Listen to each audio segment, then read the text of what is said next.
റസൂലുള്ളാഹി തങ്ങൾ അലിയാര കൊച്ചു വീട്ടിൽ നിന്ന് ഫാത്തിമ ബീവിൻ്റെ കവളത്തിങ്ങനെ കൈവച്ച് പറയുന്നുണ്ട്, ഫാത്തിമ, നിനക്കിവിടെ പട്ടിണി കിടന്നേക്കാം, പ്രയാസങ്ങൾ വന്നേക്കാം, പക്ഷെ ആ നിൽക്കുന്ന മനുഷ്യനുണ്ടല്ലോ, ലോകത്തിൽ നിനക്ക് കിട്ടാവുന്നതിൽ ഏറ്റവും മികച്ചൊരു ഭർത്താവിൻ്റെ കൈകളിലാണ് ഞാൻ നിന്നെ ഏൽപ്പിക്കുന്നത്.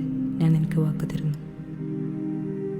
അഴകിൽ വിരിഞ്ഞൊരു പെൺകൊടി, അതിമികവ് കവിഞ്ഞൊരു ചെഞ്ചൊടി, അഹദിൻറിള പോൽ പുഞ്ചിരി, അതിലതബ് നിറയും മഞ്ചരി, ആറ്റൽ നബി തൻ പൂമകൾ, ആരും വാഴ്ത്തിടും തേന്മലർ,